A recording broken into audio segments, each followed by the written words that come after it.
Raum, Rage of the Abyss, is currently available on the PTS, and I was able to get in some games with him.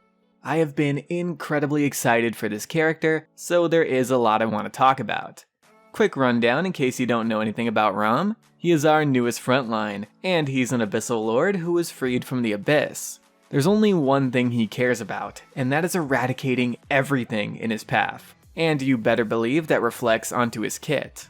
In this video, I'll be going over what I've learned about Raum so far, his pros, his cons, and the loadouts and talents I've been running on him, so you can be prepared for his full arrival in November.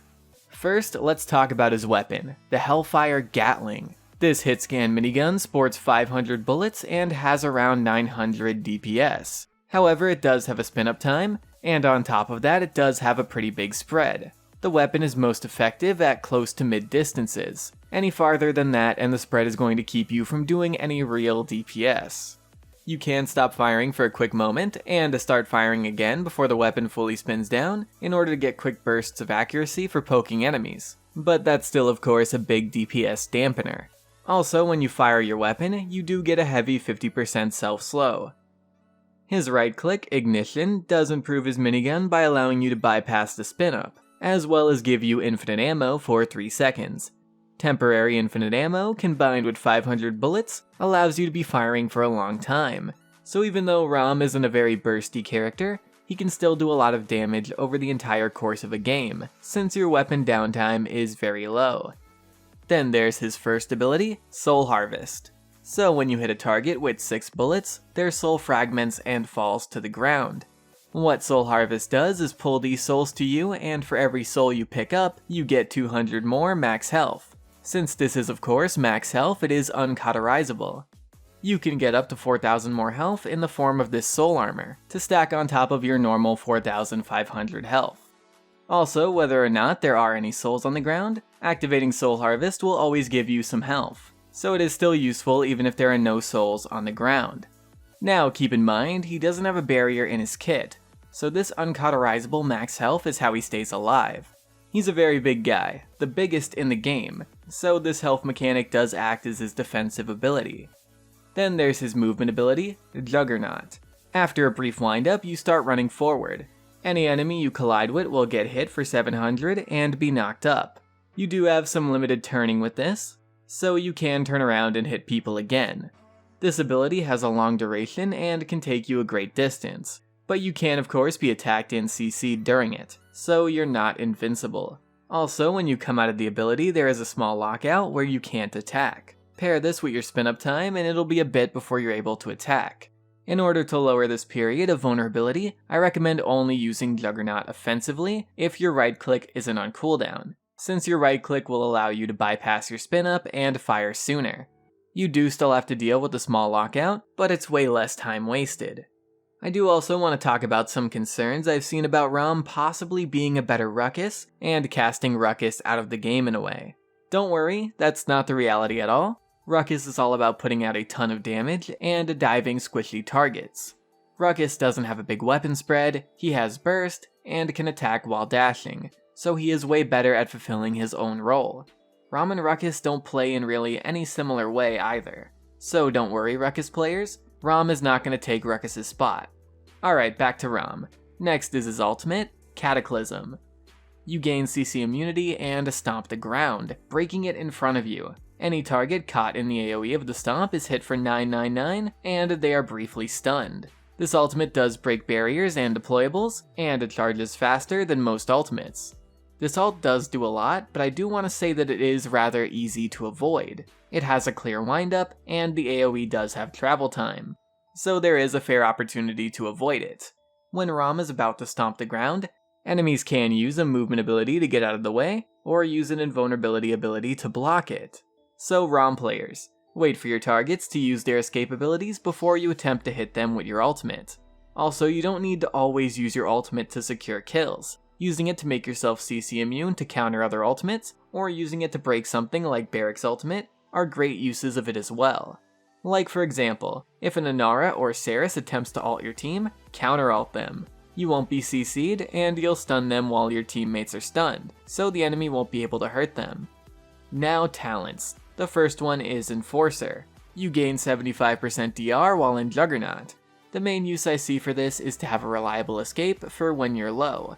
Normally, if you activate the ability while you're low, you'll die due to the wind-up locking you in place for a moment. But with this talent, it's a lot harder for your enemies to capitalize on your wind-up.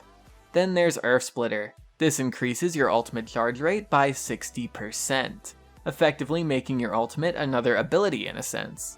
This talent is the one I think is the most useful. Your ultimate does offer a lot of effects, and having it up more often allows you to make some great game-swaying plays more often. Then finally, there is Subservience. For every soul fragment you collect, nearby allies will be healed for 100 health. If you want to use this one, I recommend being in a coordinated party, so you know you'll have teammates that stay close to you and make use of it. It's not really a talent I see working well in normal play. Now that's all of his kit and some tips for using it effectively. Let's go over some cards and a loadout I put together. So here are the cards I recommend. Abhorrent Vista 5. This decreases the cooldown of your right click by 3 seconds, putting it at a 7-second cooldown. This pairs well with Hellish Lodestones. This gives you up to 25% DR for 3 seconds after using your right click. I recommend this card at 4 or 5. Basically you have DR up every 4 seconds. That's really good uptime. The DR of course also pairs really well with all of your health.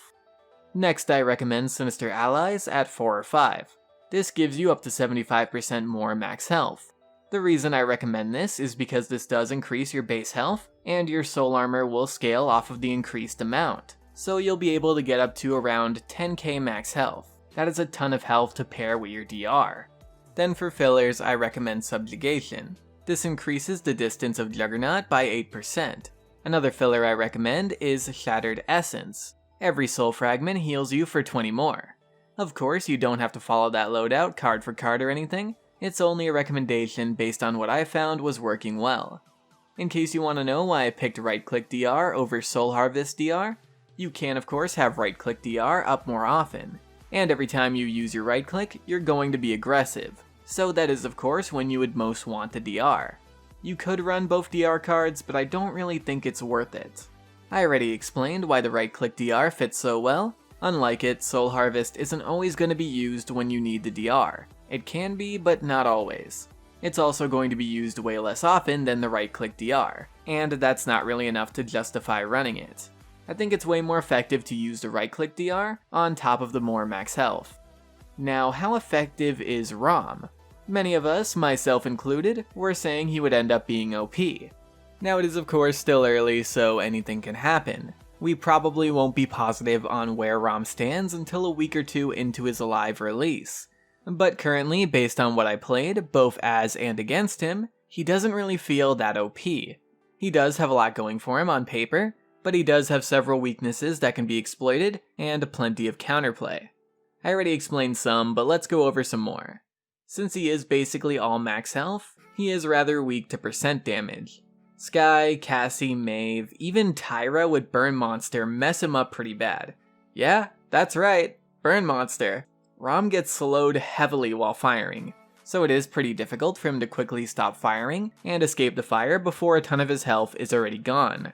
Also, if you go to activate Juggernaut, Tyra can easily throw her fire at your feet during the windup to cripple you, and you're kinda screwed at that point. Willow is also a great counter to him. Blast Flower stacks allow you to get heavy and consistent burst onto him, and his healing is only uncauterizable until he gets to his max health. At that point, any souls gathered are only normal healing, since they are no longer adding max health. Since he relies so heavily on his self-sustain, Dead Zone hurts him quite a bit. Chain BK is another thing I see working well against him. He's very big and very slow, so it's very easy to stack multiple bombs on him, hitting him for a ton of burst. Drogos, of course, because of his ult, and because he can fly, since again, Raum's weapon is not good at a distance. Then there's Pip ult and Moji ult, of course, making all that health pretty meaningless. There is of course also CC as a whole. He doesn't really have any defense to it besides the CC immunity on his ult. You normally can't first buy Resilience either. You would normally be getting a red item first. Since he does have a heavy self-slow and a big hitbox, it's difficult for him to avoid CC. Koa and Atlas can strafe and avoid it. Raum can't really do that very well. It's also difficult for him to get back onto the map if he gets knocked off. You would have had to already activated Juggernaut as you got booped in order for you to get back on in time, due to the windup. You also couldn't have been knocked off very far in order to have the possibility of getting back on in the first place. So yeah, he has a lot of power, but he also has many exploitable weaknesses. So far he's looking reasonably balanced. He's definitely a character that can possibly feel OP at first, but once people get used to him, he'll even out. Balance is one thing, but what about the fun factor? He is so very fun. I haven't had this much fun with a new character in so long. I do have fun with a lot of new characters, don't get me wrong, but not like this. Being this big hulking badass that barely ever has to reload and runs around the map like an angry bull is honestly unrivaled fun. No other character in this game offers this kind of playstyle. If you can get on PTS and play Raum, I highly recommend doing so. If you're unable to get on PTS for whatever reason, then I do hope you play him when he hits live servers in November. Anyway, feel free to let me know what you guys think of Raum in the comments below. And that's pretty much it, guys. I want to thank you all for watching. I very much appreciate it, and I'm gonna see you guys later. Bye.